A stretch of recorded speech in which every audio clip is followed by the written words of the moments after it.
Hey everybody! On this episode of Gaming and Collecting, me and Alex are debuting a new side series for our anime episodes, this time with Anime Revisited, talking about one of our previous shows we covered in Anime Swap, this time talking about My Happy Marriage Season 2. But anyways, guys, on with the episode.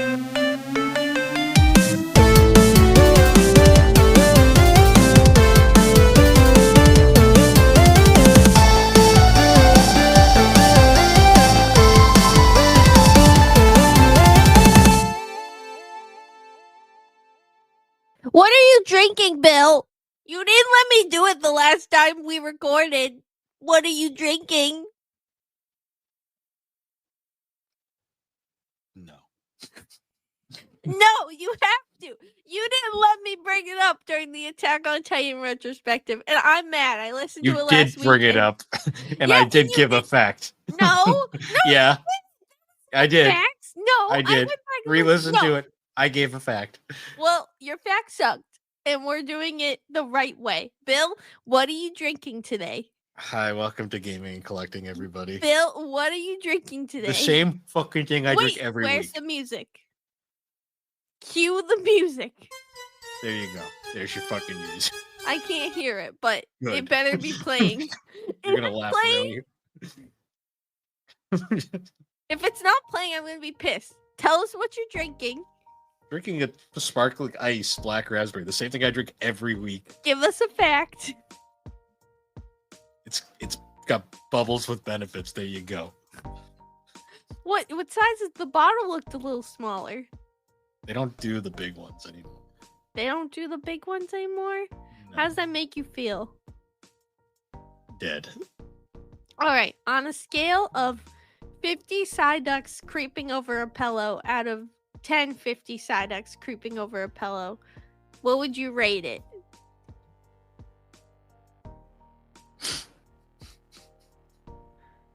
No. What did you rate it? Give us a rating. 0 out of 10 would buy. What? 0 out of 10 means it's bad. Would buy again. No, I'm laughing because I got a comment on the episode of 3DO that was posted yesterday. Mhm. And Thrak was unable to be on due to he was sick. But I got a comment. Poor on- Thracklemore. I got a comment that just says free Thrak. Oh. He'll be back next week. We don't give a shit about this. Well, I hope you feel better, but fuck you, Thrak. Get out of my show. Anyways, Bill, aren't you going to ask me what I'm drinking? What are you drinking, Alex? Is the music still playing? Sure. You'll find out. It better fucking be, or I'm going to be pissed. This is my favorite part about doing this. I am drinking a 0 sugar Snapple. Oh, look, it's the Kiwi same thing strawberry. you drink every week. No, I haven't. Well, it's more I am trying to get rid of these so I can drink something else. But it's kiwi strawberry. It's 10 calories. It's fruit flavored drink. That's what it says. Fruit flavored drink. You get one see. fact, or else I turn the music off. The total fat is 0 grams. The sodium 2 milligrams. The total carbs are 0. The protein 0. The potassium is 100 milligrams. What else? What else was 1 bottle? It's 1 serving. I heard that. Wait. No more music. You're done. Can I give the fact on the cap? No. No, the fact on the cap is different. All right, real fact 905. The side of a hammer is called a cheek. A butt cheek? I'm sure that. Yeah. Look that up. See what comes up. No, Anyways, I don't. No. Wait, you gotta give me a rating scale. What should I rate my beverage? how many hammer butt cheeks out of 10? I would say a solid 2. This is not my favorite. It tastes artificially sweet, and I can't wait to be rid of them. Yay! Well, after that, welcome to gaming and collecting, everybody. It's been a while. Life is life. You act like that's the most painful segment in the world, but it was only 4 minutes. And it would have been shorter if you had just sucked it up. It would have been shorter if you had just sucked it up and immediately said your facts instead of me having to be like, say it, say it, say it. You made it longer. So how you been? I've been good. Work is fun. I like my job. I like my coworkers. But it can be a little stressful, in your new job, but other than that, it's fun. It was Easter and we had Easter at our place, which was fun. That was a little while ago though. Well, at my place, which was fun. I'm still working my way through the food. Yeah. Well, yeah, I mean, it's just same old, nothing really that interesting. Any new shows you started watching, or what's been going on with you first before we dive into shows and games? My job sucks, usual. Same bullshit. Not gonna sorry. get into that, but I have not been really watching shows. I've actually been on a Fast and Furious binge because Family. we don't have friends. We have family. Family. Because I've reasons that will be revealed eventually. But I've been watching those movies, and I haven't watched these movies in basically since they came out. I don't think I've ever seen one. They're dumb. They're dumb in that this is really fun kind of way. It's so stupid that it's great. Although the last one I had seen was the seventh one. I kind of fell off after that. So I actually just finished rewatching the seventh one last night. Still good. The series was about cars at one point. I kind of forgot that after a while. But yeah, they're fun. They're fun. You can definitely make a drinking game out of them. Like anytime Vin Diesel says "family," take a shot. You're drunk. You're drunk before the first act. Jesus. It's like that guy on Reels that does the watch this show, take a shot of whiskey whenever this happens, and start the show, and then it just cuts to a clip of him just on the floor, passed out. Yeah. No, they're fun though. I've been enjoying it. I'm gonna watch the eighth one probably tomorrow, 8th, 9th, and 10th, and then I'm caught up. Yeah, other than that though, just watching ongoing animes still. I've only got 2 left. It's just the Apothecary Diaries and Daima. Yeah, and Daima's only got 4 episodes left. Oh, so. Yay! Because then I can start watching Daima. That's exciting. Yeah.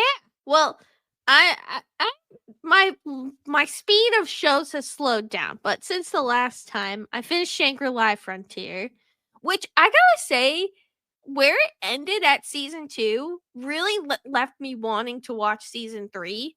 And I'm really excited for the 3rd season. I can't wait for the battles and the fights that are gonna happen. Well, in the game first, because it's all centered around gaming. But I'm really excited. It was really good where it left off in season 2, and when it ended, I was kind of just like, well, "Fuck you! I wanted to see that." Yeah, like most endings to animes that are ongoing mangas. Yes. Well, I don't know if that one's a manga. It might. I don't know if I've ever seen the manga for it. I don't know. It's just a good show. And then I finished the show we're gonna talk about today. But then, oh wait, no, I watched something in between. So after Shangri-La Frontier, I watched a show called Dark Gathering. Because I decided I wanted to watch some stuff that was on High Dive because I feel like there's some hidden gems on there. And I feel like this was one of them. But I will say, you have to be okay with spooky and horror and a little bit of body horror. This show, I wasn't expecting, from the picture on the front, it looks like a cutesy kind of anime girl, and then when you go in, you're just it's all about ghost stories and the ghost coming to life and but not the fun ghost stories. Oh no, yeah, not that one. Actual ghosts in the world, and some of them can be quite scary. It's centered around a little girl who was born with this she has double pupils, so she can actually which causes her to be able to see ghosts all the time. And then her cousin and her cousin's friend, but now like boyfriend, that both were cursed and both can see ghosts because of that. Um, and the main girl, like her parents had died, and she actually saw her mom get taken away by an evil spirit, the evil spirit of death.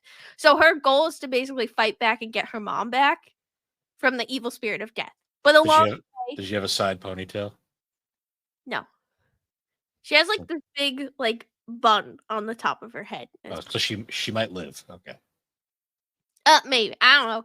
Well, she's like really strong, but basically like they have to go and find ghosts. And at one point they run into their first conflict is they meet this girl who ended up being basically a god is going to marry her when she turns 20 and she's gonna basically lose her life. So they have to save her, and to save her, they need to acquire other ghosts to help them fight the god. It's complicated, but it was actually really interesting. I was very invested, and then where the season 1 end, it's like stay tuned for season 2, and then no season 2. Is this a Netflix anime? No, it's High Dive. Oh, it'll show up eventually. Maybe. I Maybe. hope so. There's no announcements for it, but I actually was very much invested at the end. A lot of the ghosts are terrifying or just have really tragic but also like kind of deserved backstories or just are creepy as fuck. Like there's one that's based on, and some of them are based off real ghost stories in Japan too, which is neat. Like there's one about this abandoned tunnel which actually gets referenced in Don Don. Um so I would say if you wanted something a little more spookier than Dawn to Dawn and more focused on the actual ghost part of it, watch this show. Like it was actually really good. So it's like Mariko-chan, but with less fan service. I don't know what Mariko Chan's about. It basically like girl who sees ghosts, but no one else does. No, other people do. And they're also trying Well- she takes the ghosts, captures them, and puts them into stuffed animals to use them as weapons. Okay. Not really like Mariko-chan then. Yeah, no, it is really cool though. Like, and the ghost designs are cool. I don't know. I just recommend if like, I feel like if Dawn to Dawn kind of left you like annoyed and like wanting something spooky, but not like as goofy as that, this was a good show. But then I watched probably my favorite anime of this year, Bill. You've said this multiple times, so I can only I've watched so much great shit. I watched Ya Boy Kong Ming. That's the name of the show. Do you want to know what it's about? Sure. Ancient Chinese strategist Kong Ming dies. It gets reincarnated into the current present time and helps a girl aspiring to be a singer become a singer through the art of war and strategy. Lovely. And when he's in like the current day, he keeps his ancient Chinese apparel, beard, everything. Like he looks like he's from the past, and everyone's just like kind of cool. Sure. Okay. Telling you is probably one of the best. And honestly, the story's really compelling. Like you really like a lot of the characters. So Okay. at first, I picked it because it was really fucking stupid, but then, like it was really good, and the music is really good too. And it's on High Dive, so it's another thing to watch on High Dive. But I mostly picked it because of the title and like the image of just this Chinese man and this blonde pop idol anime character. It's a good time. I've been wanting to talk about that for a while. That show was great, and I enjoyed every second of it. How many episodes is it? It's only 12. Okay, maybe It needed to be more. maybe for a swap, if I could find a 12 or Yo, boy, Kong Ming. Ya boy. Oh, I need to share. The best part is the like in the like like the little like what are they called, like the mid-roll screens where it's usually like it shows like some sort of pretty graphic, like in My Happy Marriage it always came up with that picture of birds. Yep. And this one it goes, yeah boy, Kong Ming, every time. So I have to great. I unrelated, but I kind of have to share this because it is the dumbest thing ever. So For it. Recently for the podcast, I've been getting bombarded with those fucking scam emails, the ones that are like, we added you to this thing, and it's like if you click here, you can see how much stuff, and they're just trying to scam you, basically out of money. This one was great because there was a joke like going around, like friend of the show, Fine Time, the guys over at Fine Time, they had one of these too, where it was one of those emails that referred to them as "Hello Fine," which was just really funny, like Dre and all those guys are great people, but just like the funny, like they don't like, it's clearly like either a bot or like AI that's just like writing these things and doesn't actually pay attention at all. The one I got one yesterday or earlier this week that made me fucking laugh so fucking hard. I'm not going to name the company, but I got one from this podcasting aggregate site. This is how it starts. Hi, Comcast. It legit. Wow. I was like, guys, I've made it. I'm an internet provider. I did it. Yeah. Yeah, but it gives a whole bunch of links that just try to scam you out of your shit. But I'm like reading this, and I thought the first thing I see is like, hi, Comcast. I'm like, you had one job, and you I am Comcast now. I am an internet provider. I am, and a TV provider. Yeah. Well, technically you're Xfinity now, so they're calling you by your maiden name. Well, because they lifted it from my Comcast email. They were like, hi, Comcast, and I was like, are you fucking okay? But yeah, that got a chuckle out of me today. But yeah, any game? So this is the Gaming and Collecting podcast. Any games you've been playing? Not really. Fake fan. Actually, no, I did play. I was playing Jackbox over the weekend take it back. with some friends over on a server. I did that, and I actually for that. So it was like a group hangout thing, and we each provided a different form of entertainment. So for my entertainment, I played Plumbers Don't Wear Ties in its entirety. Like I got the 3DO and everything, and I was like, guys, you're gonna experience this. And so we went through it. So I played that recently. Nice. that fun romp. That game.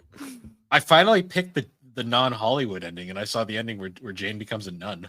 I was like, oh, I didn't even realize this happened. I didn't know that was an ending. Well, there's the normal ending where they drive off into the sunset. But then if you pick if you want the something different ending, Jane's like, oh, by the way, we can't do anything because I'm training to be a nun. I'm just like, what? You're like, all right. It's a lovely game. That's disgusting. Bill, ew, Bill, stop farting, Bill. Keep saying that, and I'll show the video version. No. I look like a toe. I'm hideous. I'm obese and I'm hideous. Yeah, no one's buying your shit. Anyways. It's true. I'm ugly and I'm not proud.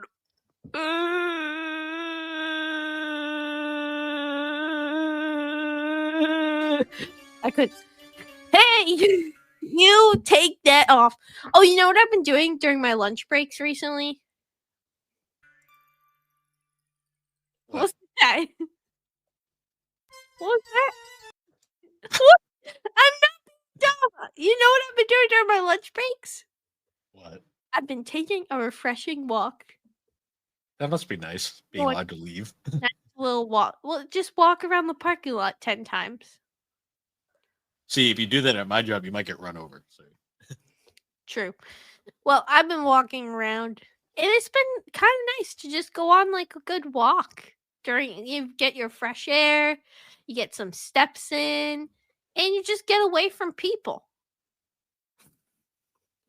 Yay. I can only be a pretend extrovert so much before my true introvert comes out and goes, I don't want to talk to anyone. Get off my lawn.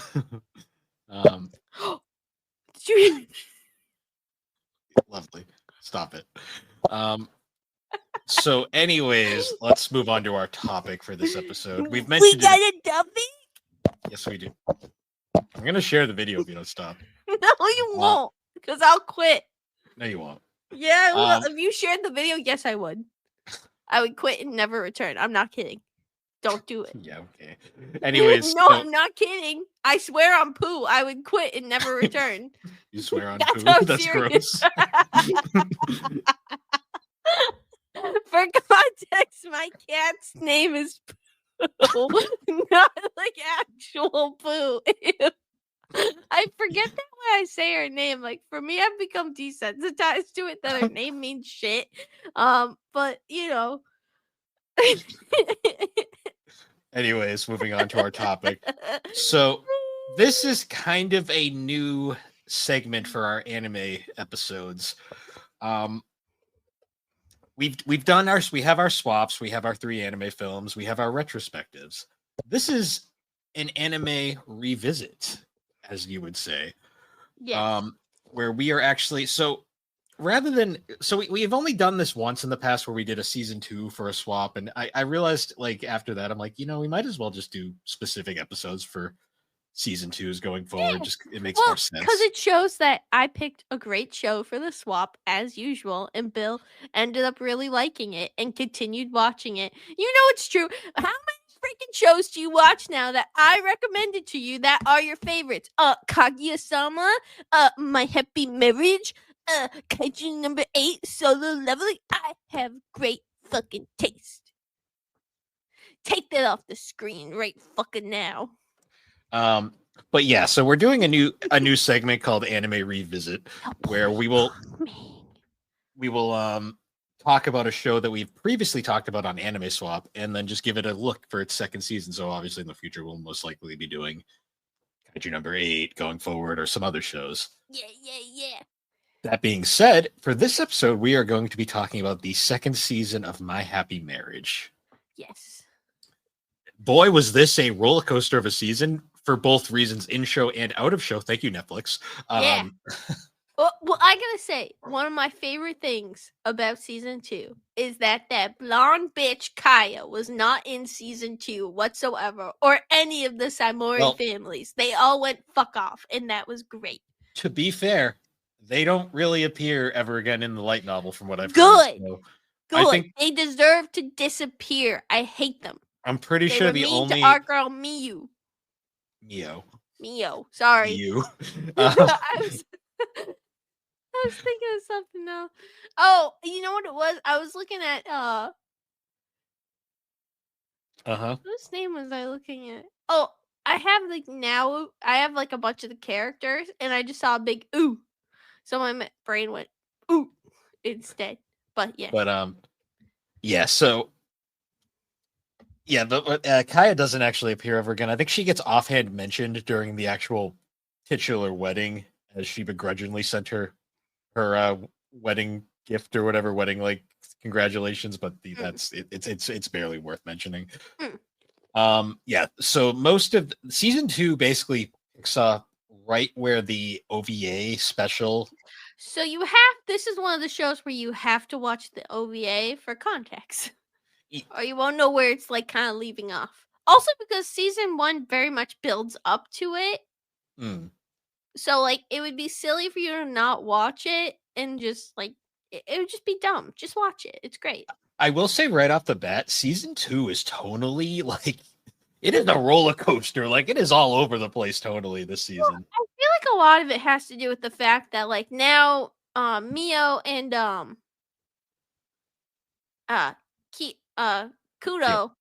Kyoka. Sorry, I'm brain farting on names today. Am I having a stroke? Maybe. Mio and Kyoto are like in a formal relationship at this point. Like their relationship is sound. They're going to get married. They are both head over heels for each other. They haven't said I love you yet to each other, but we both know what they're thinking. At this point, it's kind of like, it's true. We all know that they are head over heels in love with each other at this point, but they just haven't said it yet. So it's kind of like, okay, we're not building up the relationship anymore. The Saimori family is out of the picture. What's going to be the drama in this season? And the first drama is Mom. There's a few things. So we have to mention though before that we get introduced to a certain character who he's just wonderful. We meet Kyoka's dad, Yes. voiced by Sonic the fucking Hedgehog. I will not be able to unhear that. For context, it's Jason Griffith, the voice of Sonic from Sonic Shadow the Hedgehog Sonic 2. The X. Sonic X Sonic, basically.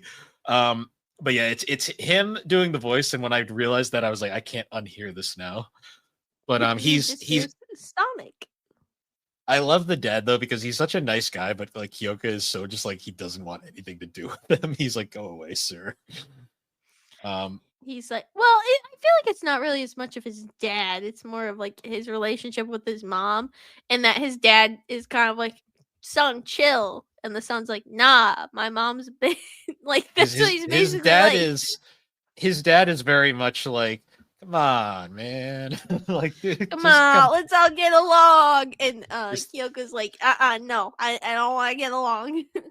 So the first real arc in this anime. So fun for a little context. I watched this anime week to week. Alex watched it in one go. Yes. So I had very different context to this than she did. So the first real arc is they visit the Kudo family home, and we are introduced to Kyoka's mother, who is a very polarizing character at first. She's a bitch. She's a big old bitch. Mom, that's why I confused you. I was accidentally texting our mom instead of Bill when I was talking about the mom of the show. And I was like, wow, she's not that bad. Eventually she gets better. But in the beginning, I was like, wow, this lady is mean to poor Mio. Stop it. So mom, that's why you were confused. Watchers of Geek Addicts in the past will know that this happened during a Geek Addicts episode when she was sending me these. Like, I legit get the text message, fuck this bitch. I hate the mom. Dumb bitch, how dare you hurt precious Mio? And I was just like, my actual text messages. Oh yeah. Oh yeah. I pulled up. Mio, you don't need her to accept you. She's a dumb bitch, you perfect girl. Mio is perfect. She doesn't deserve any of that shit.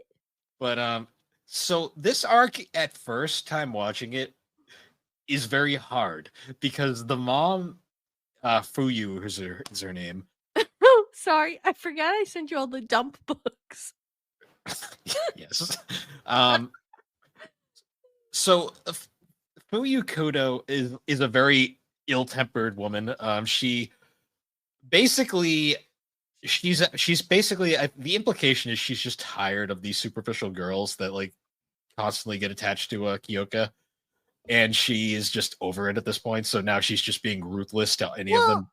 That in a mix of like, she also like to take on like Kyoka's family is a very big prestigious family. So, and she started out as more of a kind of frail, but there's like context that she started out as more of a lighthearted, frail girl, kind of similar to Mio, but had to become a lot tougher in order to stand by her husband's side in this context. So I think a lot of it too is that extra hard on these people as well, because like she kind of knew what they were going to go through, and one, she didn't like the people who were just trying to use her son, but also she didn't want to see people be put in the same thing she was if they're not ready for it.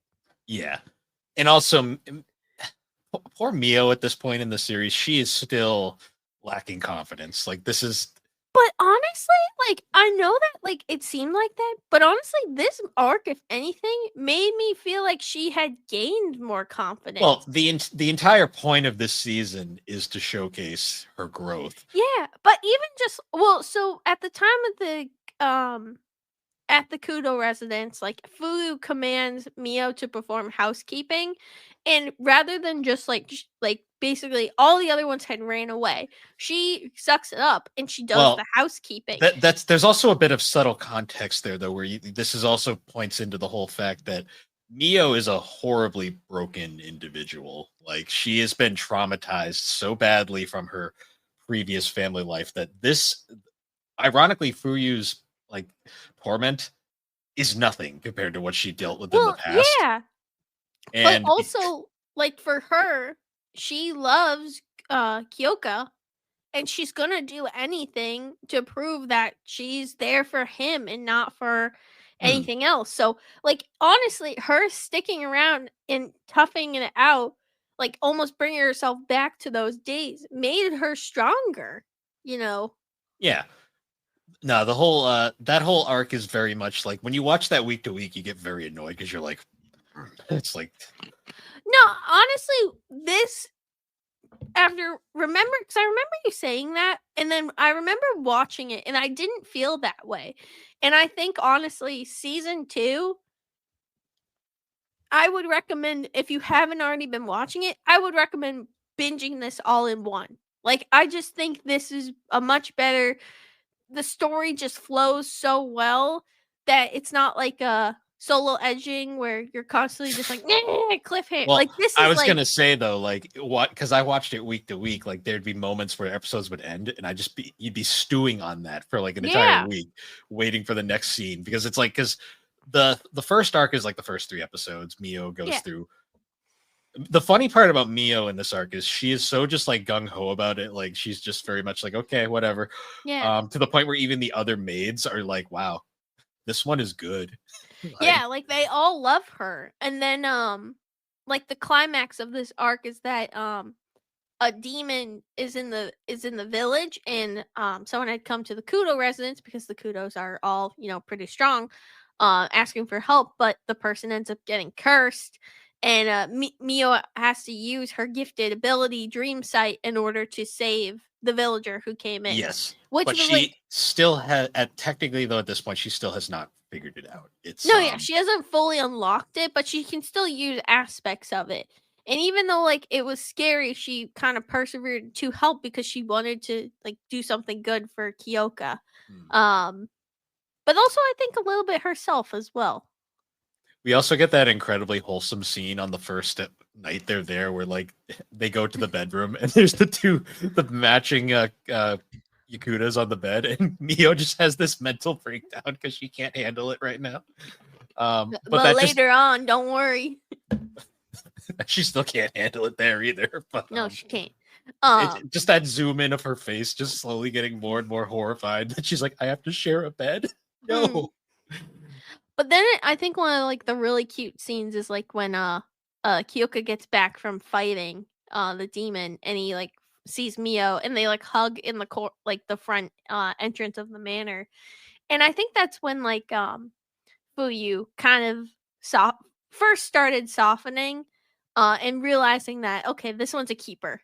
Like Well, this also like one is my she son is realized very much in love with this girl. yeah, she realized that, and she also realized Mew is actually a very powerful person, and Yeah. like because the And a dream very site, good person. yeah, we find out a lot about the dream site, but I forget. Does she get the ribbon here? Or does she get it Yes. later? She gets the ribbon here as like a saying goodbye. She before she leaves, she's in her room cuz she actually Fuyu she's contemplating on wearing a traditional kimono or like a more formal like western dress. And Fuyu comes in and she basically one tells her put on the dress, not the kimono, but also like gives her the gift, gives her a hair bow, and In of in course like she says it in a it's not fitting of me, but it will be fitting of you. But in reality, like that's just her way of giving she's the gift. for anime people, she's a massive tsundere. Yes. Um, Uh, I love her which though, like because she's like, oh yeah, this is one of my old ribbons. It's kind of it's not my style anymore. You can have it because it fits you, and I'm just like, you bitch. yeah. But also thank you for realizing that Mio is best girl. Hmm. Yeah, and then they end up going back home, but they actually end up the next arc is when they Immediately um when they get off the train. yeah, they Also, return to Arada's there, because he has to stop Mio from using the overdoing her streams, dream. Yeah. yeah, on her own. Arda is probably the second most developed character in this entire arc besides the main couple because he Yeah. has his own storyline going on Oh here. We'll get yeah. into. He's kind of going through his own battle, but in the end you realize he's like, nah, he's been good the whole time. Yeah. But they get off the train and immediately. So sometimes I forget this show has supernatural elements because I I know. Like I feel like in season 1, like really up until a certain point, you like did not realize there's supernatural powers until like they just started getting prominently used, and you're like, oh yeah, this is supernatural elements. Like Yeah. it doesn't need it, but it does like kind of help push along some of the plot elements. Yeah.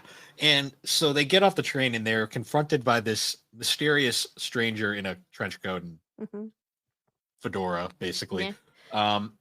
His name is Naoshi Usaba. He is a member of the Usaba family, and he makes this claim that Mio It's is Usami. He's technically not an Usaba. right, but he's part of He's the part of Usaba. like a side clan of the Usaba like the Usabis. Is it Usabi or Usami? The Usui. That's it. Usui, yep, Usui. that's it. Yeah, the Usui clan like kind of acted as like protectors or something. I think they said, but he's connected to the Usaba family. To the point, and he makes the claim that Mio is his daughter because he had a deep infatuation with. That was well, he was in love with her mom, but that was like kind of a bombshell when that happened because I was like, wait a minute. Like at first I was like, wait, is he actually the father? But he wasn't. No, because it was very but much. You kind of question it. So what's funny is I was very deep with the subreddit for this at the time because I was laughing at so many of the theories because I was like, you people. Because I had already read most of the light parts of the light novel by this point, so I already knew. But like when that reveal happened, so many people were like, "Wait, how is he the father?" I'm like, "God, he's not. He's not." Guys, no, guys, calm down. Yeah, but like, think about it. Like you had already read it, but if you hadn't read it and you watched that, you might be questioning it because hey, has a show ever thrown stuff at us before where it's like, oh, you've been adopted? Like your mom says your dad was this guy, but just kidding, he was actually this guy. It's not too hard to like. It's not too far fetched to believe that that could have been a route. Yeah. But they get off the train, immediately are attacked, and because of that, for Mio's safety, they actually end up having to live at the military base. But on the plus side, the cool grandma gets to come with them. Yes. Well, she is the one of the also best girl. Like she is great.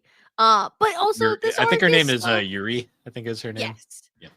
But this arc is also great because like I wasn't expecting the weird sexist like arc. Like yeah, no, but it was actually really enjoyable. But I think also my favorite thing about this arc was like Mio getting like her first like friend. Like and even though like I feel like some people are probably like, oh, but like her sister-in-law could be her first friend.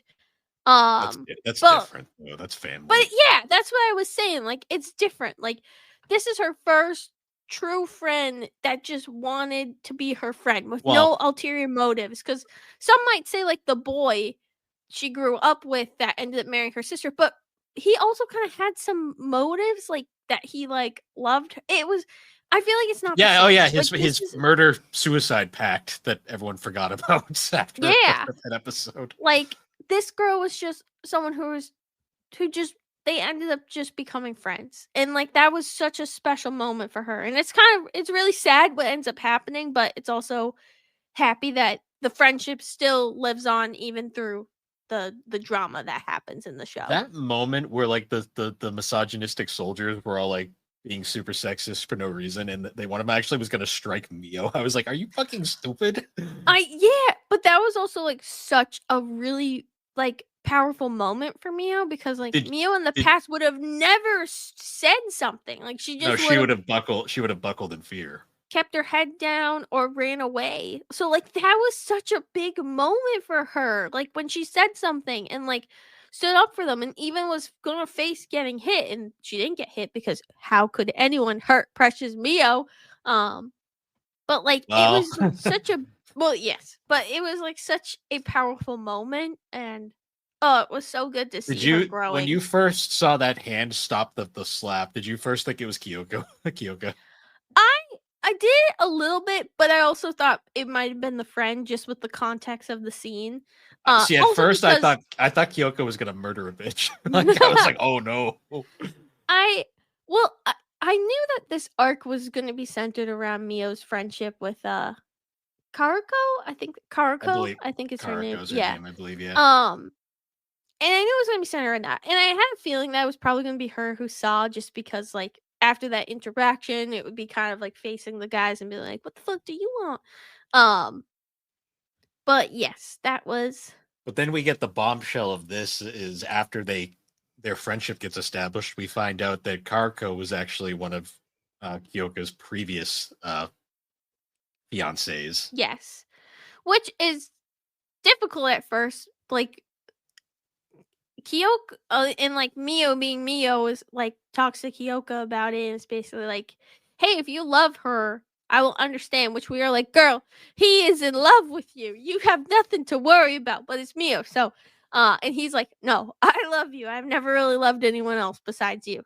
They basically say they love each other without saying it. But then like Karuko's more of like one of the few that he didn't outright dislike, but there was no love there. Yeah.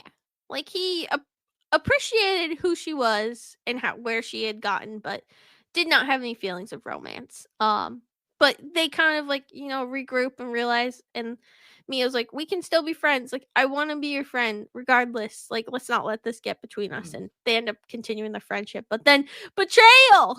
Yeah, because there is a running theme in this goddamn season where Naoshi shows up and then betrayal. Yeah. Where but it's not, I don't really count it as like full on betrayal. It's more of like, well, no, she was. I mean, what forced. would you do in that situation? It wasn't betrayal out of malice. It was betrayal out of desperation. Outstanding situations where basically her family was being threatened and she had to save her family.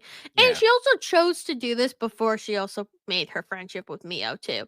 Yeah, Mio's kind of just like a sort of a, in a lot of these situations, Mio just kind of happens to be a circumstance, less of an actual like main factor in stuff. Well, no, like some of these situations is about Mio because they're about her, but it's not it's not directly related to like Mio's relationship with the people. Well, yeah, targeting. Like she's not being like their friendship. She's not betraying her because it's Mio. It's because of the whole situation. Yeah, I get that. But they end up, Kyoka shows up and saves the day. Isn't Mio a bit too or something?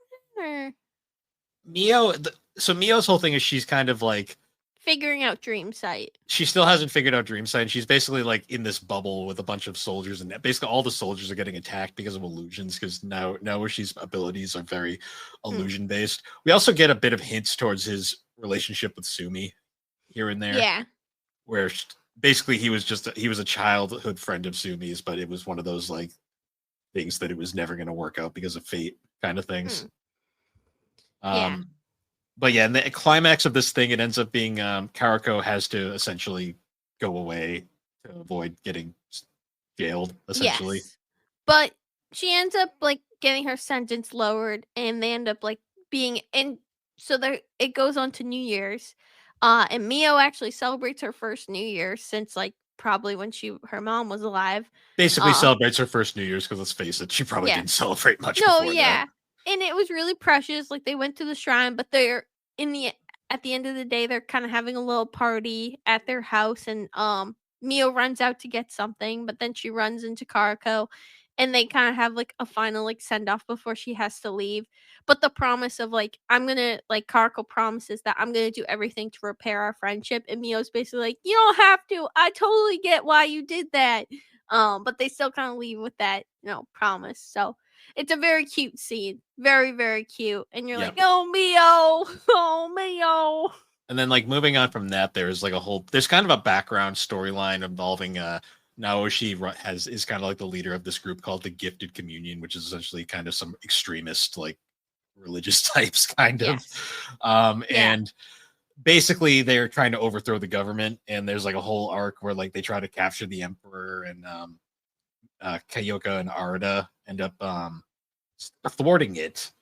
But during the thwarting, after Kyoka leaves, Arata kind of stays behind, and we don't see him again for a bit because he ends up running into Naoshi, and it just cuts there. Yeah. Left ambiguous, they would say. Yes. But because of the ongoing threat, they decide they need to move Mio into the actual like the palace for protection. Yeah. And we get some more cute scenes. Like we get like Mio gets to like have a slumber party with all of her girlfriends and the prince, In the prince, yes. who pretends to be a girl just to make Mio comfortable, which is very cute. Works really well. Which too. that also caused a lot of debate on Reddit, and people were, I'm like, a lot of people were like, "You're overthinking it." He's just a very androgynous character. He's an androgynous character, and it's also heavily implied he's just doing it to make Mio feel comfortable. Yeah. But yeah, we get that cute scene, and then we get another. And then we get another cute scene of like where the prince like puts down the mattress, the prince forces them to share a bed, and it is the most awkward thing ever because it's Mio. Yes. Which is funny and cute, but it's also the last cute scene we're gonna get for a while because then the show takes a fucking turn. Yeah. Episode, the next episode, I will say, watching it weekly was a fucking like, huh? Yeah. Moment where essentially the gifted communion attacks the palace directly, and it's all a giant trap. And Mio's been having these nightmares the whole time, basically. Well, and they're all like flashbacks of like Usui and her mom's Sumi. Like, Sumi's past together, and like at some point like they're very vivid. Like she makes eye contact with Usui in one of them, but all of them are kind of revealing their friendship and also romance and why Usui is doing what he's doing, because Sumi and Usui did make a promise, but how he is interpreting the promise versus what Sumi wanted is just completely two different things. And a lot of his rage is just coming from lost love. Like Pretty he much. lost the one he loved and then lost her to someone else and then lost her to life. Like she was just gone. And then had to witness the one part of her that's left get brutally like abused for years. Yeah. So like, and I think it's very obvious, but he's not a mentally stable character. No. He's a very mentally, because you could even tell from before he met why am I brain frying the mom's name? Oh, Sumi. I don't know why it's leaving my brain. But before he met Sumi, like his parents got murdered, and he used his abilities to murder the people who murdered his family, which is very frowned upon in the Usaba clan, but they still took him in because he was so young. And from that point on, he was probably just mentally not okay. Because when you witness your family die and then you kill someone right after, you're not okay. And he had a lot of issues. And through meeting Sumi, he became a lot calmer. Like they were actually going to take his ability away before he met Sumi. But because they met and he calmed down, they actually let him keep it. And part of me is like thinking about it now is like, what would happen if they just took his ability away when they were supposed to?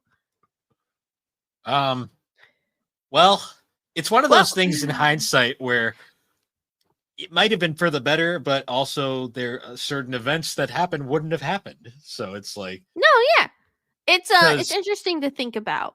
As much as it's a very shitty situation, a lot of Mio's growth in this is directly because of this. Yes. Because the next scene is essentially the palace gets attacked. Yep. Kyoka is basically sent on is led to a trap, and like Mio is like realizes like if he's gonna get attacked if he comes to save her. Yep. So she's like desperately trying to like they're trying to save the day without him, so that doesn't happen. But of course, inevitably, Mio's still not strong enough at this point. Yeah. And Kyoka ends up coming to save the day only to get shot mysteriously by Arida. Yeah. Who does his second face turn heel in the series so far. Yep. There is reasoning for this one though. No, yes. And this also leads to the fact that Mio's like, well, if I'm gonna help, I need to unlock Dream Sight. So she ends up going on a adventure with before we get to familiar. Before we get to that, you gotta remember too. Before that, like the Kyoka's been shot. Not the prince. The emperor's been captured. The military's been completely taken over by this point. Like basically everything that could have gone to shit did. Yeah. And that whole scene of like of Mio like crying as Kyoko's taken away. That scene is fucking horrible. Like it is such Yeah. a. Well, we didn't even talk about that. A few episodes before that, Kyoko and Mio actually kiss. Yeah, we did forget about that. Like a rare anime on-screen kiss that actually means something. They still haven't said they love each other yet, but they kissed. That so comes soon. Don't worry. they're making progress. Yeah. But yeah, But so Kyoka gets taken away. But and he she's leaves left behind with his little familiar. which she names Kyo, and the familiar's like, "Please don't call me that." But And she's it's like, just "I'm a gonna little do it." baby. It's a little baby Kyoka. Kyoya. And Kyoka, which is Mio really fun. thinks it's adorable and loves it. Yeah. But basically, after spending one night in the palace, like Mio's like, I have to get my shit together. So Mio finally like grows up and basically says, I need to save my man, basically. All right.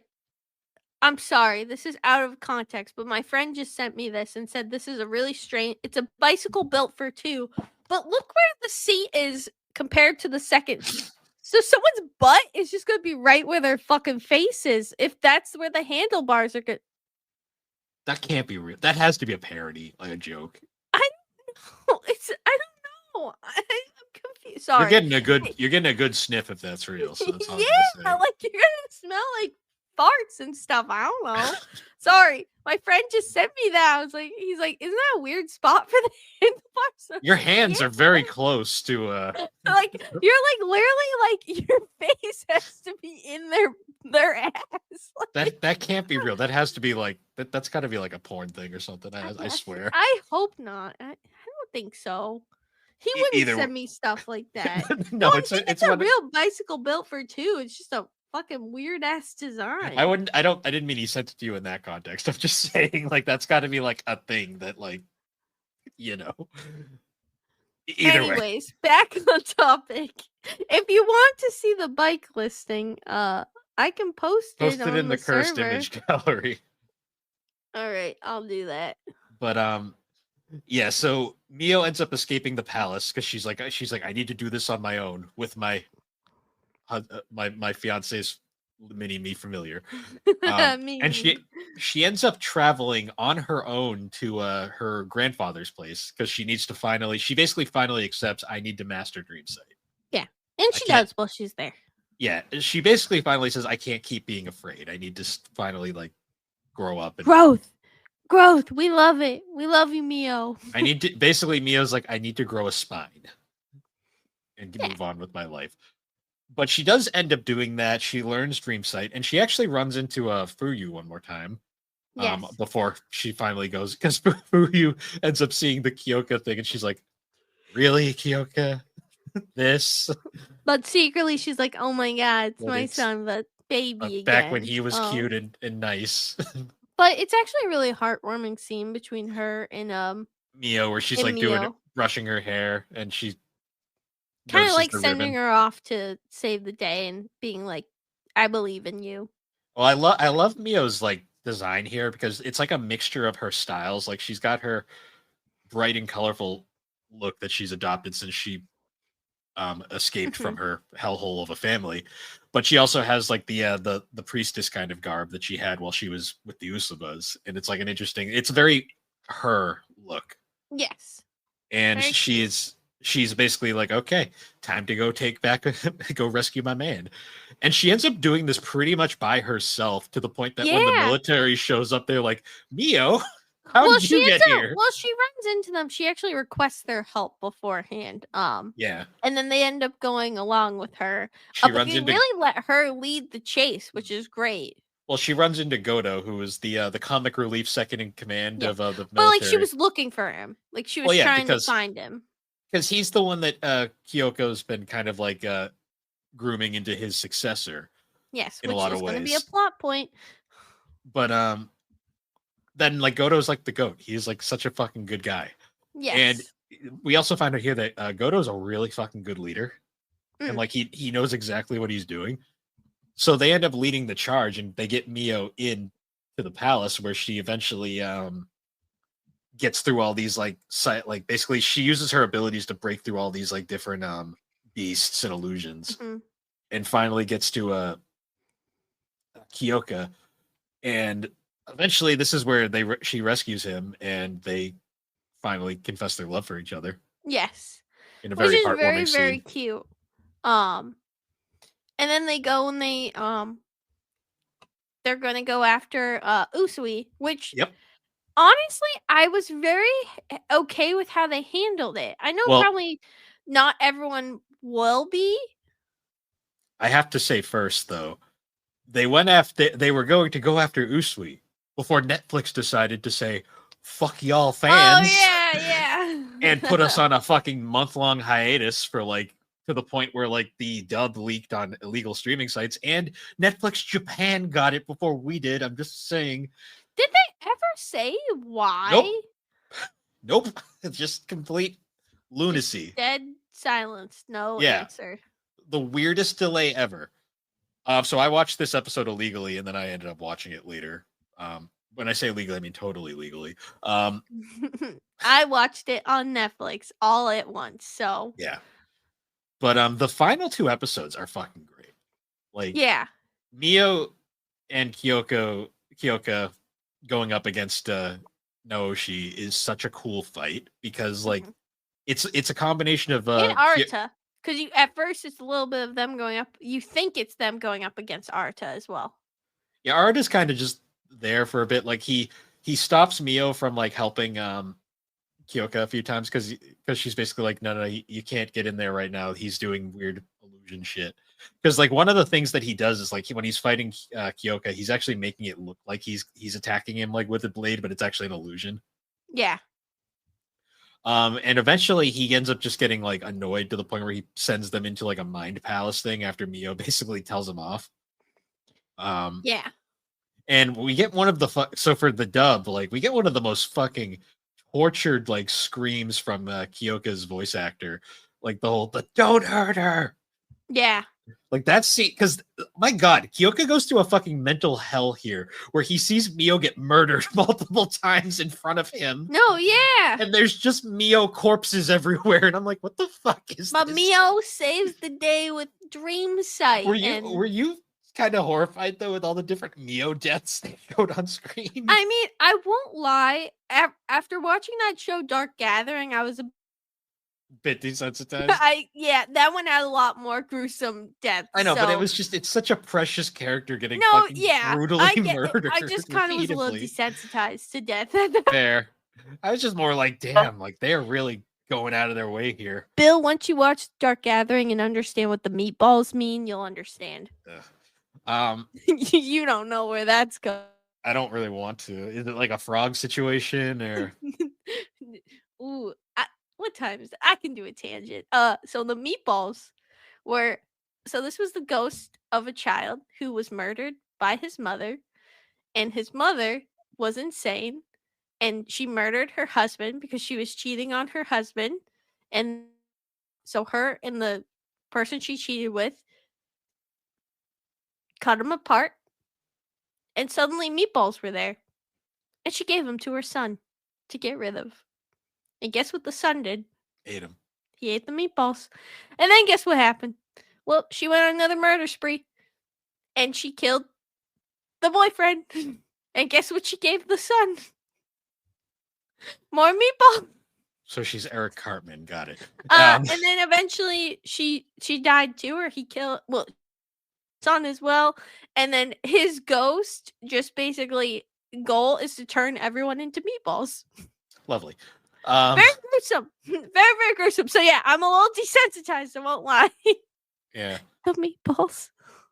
I love how I did get an angry text over Mio getting murdered, but like the mom being mean. You're like, fuck this bitch. Well, no one can be mean. Well, because I know it wasn't real. That's the thing. It's like I it's know. different. Like It there's was like just 8 of such them. a- Like also after the first time, it's like, yeah, all right, this again. Anyways, but then like so Mio ends up taking over like the nightmare world and turns it into her dream world. But the thing is, like, which I actually found very well written, is the fact that they did everything in the world to possibly redeem Usui and bring him back to like a state of like good.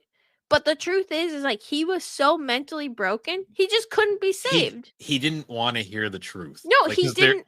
He there's couldn't a be saved, and he didn't want to be saved. there's a point where Mio straight up is like screaming basically the truth into his face, and Yeah. he's basically just like, shut up, shut And up. like her mom literally comes into the dream world to talk to him herself, and he literally doesn't want to hear it. His method is, rather than listen, I'm going to kill myself in the dream to wake myself out of it so I don't have to listen anymore. Yeah. And at that point, you know, like he's just mentally gone. Like he's not okay. And at this point, like there's no like at that point I knew he wasn't getting saved. No. Like he was he was gonna die. I knew it. Mio had previously had a dream about Arda getting basically they were gonna do like a double like kill, basically him and Naoshi were gonna basically double kill each other. Mm-hmm.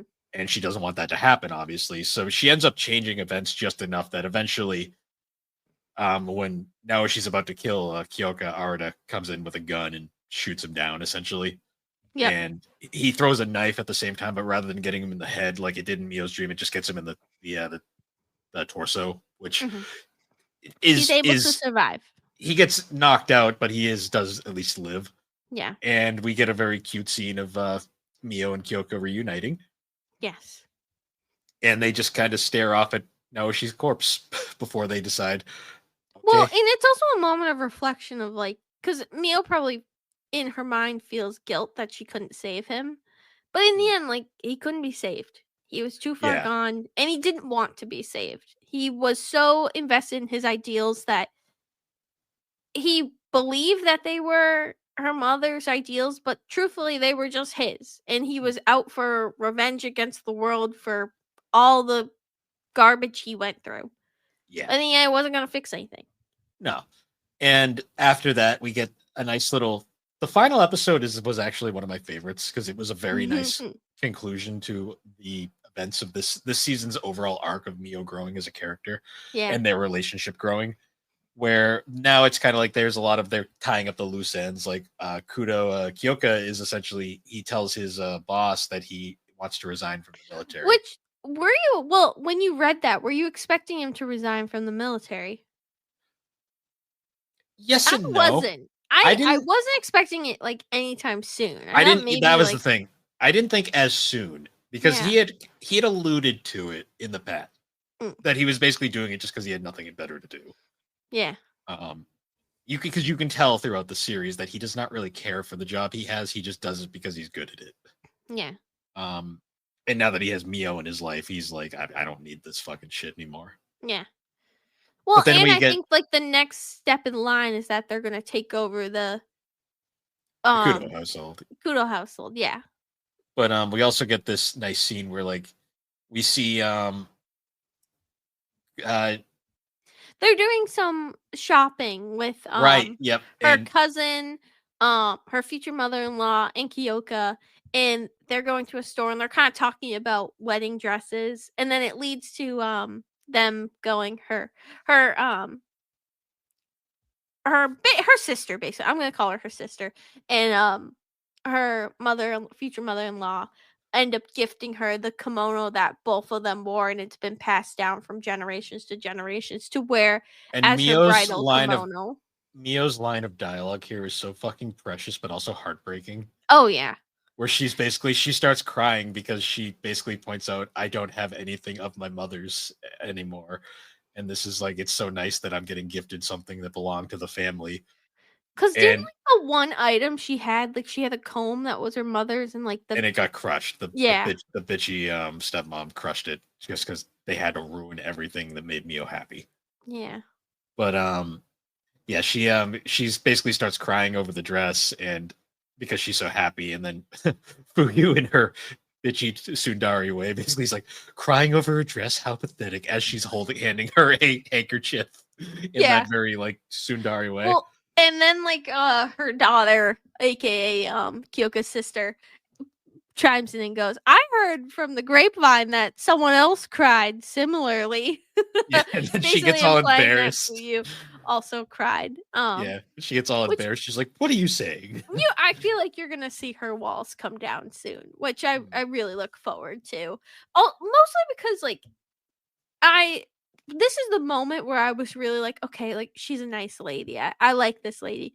Also because She's like complicated, like most of the she's a characters in this complicated show. character. Yes. But also just like that, like you said, the line of like Mio going like, I don't have a mom. I don't have anything like from my mother. And it's just like, oh, please step in. Please step in as that mother figure this girl needs. Please. Like, Well, yeah. when you think about it, Mio kind of has like two motherly figures. She's got Yeah. Fuyu, and then she's got Yuri is like also a mother Yes. figure to her.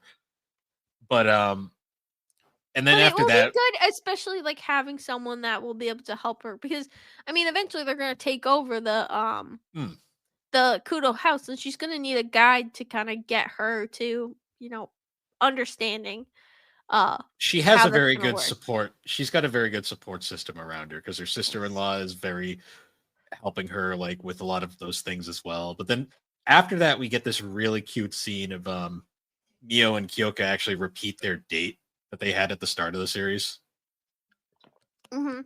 and they order the same exact thing. But Mio points out that she's actually because she's calm now, she can actually enjoy it Hmm. this time around, which is very cute. And then Yes. we get that lovely scene where Mio gives Kyoka the new hair tie, and they both confess their love to each other again, and she refers to him by Kyoka for the first time, Yeah. which Which is is really really cute. cute. Um oh, the only and then like they end up getting only other thing we missed is that the prince also invites her to work at the castle, but she says, "Nah, I want to live with my future husband." Yeah. Well, he invites the entire family and basically says like, we kind of need your power, but we're not going to force you to be here. Which I'm really glad they didn't because truthfully, I think she even though she has mastered it, she still fears the power. Mio doesn't Um want the power; she just yeah, she has doesn't it. she was fine not having it even if it meant that her life she was abused her whole life. She didn't need it. Well, the whole reason her mom sealed the power away was to keep it from falling into the family hands because Yeah. she knew that they were evil people. Um, Sumi's character is very complicated as well because she did Yes. everything. She had basically everything she did was for a reason. It's But very even then, I feel like the moments where she like talks to Mio like in the dreams, there is a bit of regret like to seeing what she went through, but she also wouldn't change it. no. She did what she had to do. It's just really unfortunate Mio had to go through that in the Yes. process. But she wishes nothing but for her daughter's happiness in the future. And I can't wait for season 3 when they get married. Might have a bit of ways to go. I don't think it I happens want my right away. happy wedding. But yeah, no. The final scene is really cute. It's just the two of them outside their house, just being a couple, basically Well, now. and that's when they affirm that they both want to just live together and be happy. And Kyoko asks Mio, he's like, "Can I plant a cherry tree here?" Yeah. Or not a cherry tree, a block, A cherry the blossom tree. cherry blossom tree. That's what it was. Which is the thing the Usabas have. Like it was, Sumi had the tree at the Yeah. Saimori compound before the And then they cut it down, those yeah. fucking assholes. Um and I feel like that was such a wonderful moment. Like because that tree was so special to her. Well, it just you see how they've grown as people. Like Yes. you start at the series where Mio is this petrified little thing, and then we get here where like she's a very confident girl now. She's finally sticking up for herself. She's still emotionally all over the place, but I mean, it's gonna take a while. Yeah. She's kind of an awkward character, but let's face it, most people are awkward. That's just how life is. It's very endearing. Yeah, very cute, and it ends there on a very peaceful note. I love the animation. The studio that did this did a very good job. The dub is very good.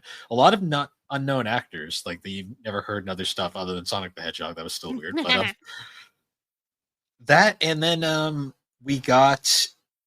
It hasn't been confirmed exactly what it is, but there was a confirmation that there is a Something plot. was confirmed. They didn't say season 3, but they said there is another anime project in the works. So I wonder how much is left. I'd have to look at the light novels because there's currently like 9 light novels, I believe, and only 8 of them are out. Or actually, no, there might be 10. I guess how much of what you have read in the novels is covered in the manga? Well, the manga is, I don't even think the manga is past season 1. Oh, okay. Yeah, because I was looking at the most recent, because Volume 5 just came out, and I was looking through some of the pages, and it looks like they're still at the Saimori compound in a lot of the pictures. So Oh. All right, well, the manga is a little behind, it looks like. But yeah, no, I really enjoyed My Happy Marriage Season 2. I know watching it week to week was definitely a little frustrating, just because like there'd be moments where it would end off, and I'd just be like, you'd be very frustrated with Mio. You'd be like, Mio, grow a spine. And then next episode, she does. And you're like, oh, thank God. I think that is one of the. I don't know. Even like I remember I had watched it like season 1. I had watched all the way up to episode 10, like as once, and then I realized that the last 2 episodes weren't out yet, and I had to wait. And this is one of those shows that is. I feel like it's one of those shows that you gotta watch, you gotta binge because it flows, because it's very quick. Because it's only a 12er, and it goes through a lot of plot in just 12 episodes. It's a very densely packed anime, which is nice because there's a lot of going on. The nice thing is it doesn't feel rushed. No, it doesn't. It's very paced well. It's dense, but like you're able to comprehend most of it, you know. Well, also like the fact too that you actually see a relationship grow. Like, it took them 26 episodes to finally act like a couple in most animes that takes like 3 episodes. So yes, but yeah, I'm looking forward to more. And me on that, too. Alex is squeezing a lemon. No, it's a peep. Sure, it's a peep. Look, I know it's a peep. I'm making a joke. It's a fat peep. Anyways, though, make that fart noise come back. I feel like that would be a good ending. Well, she does that. Anyways, guys, once again, thank you for joining us on the Gaming Collecting Podcast. You can find the Gaming Collecting Podcast on all the major podcast platforms, particularly Apple Podcasts and Spotify. I can't do it. And be sure to check us out over on the Superpod Network. That is superpodnetwork.com, an awesome site where you can find all sorts of videos, blogs. Yeah, check us out over there. And stained glass artwork. It's the new webpage. Did you notice it? Cool. Ceramics. Anyways, potato sculptures. Once again, guys, thank you for joining us. And we will Network website. No, I'm not done yet. We'll see you all later. No, I am not done yet, Bill. Bill, do not end the podcast yet. Meatballs. Eat your meatballs. Oh, wait.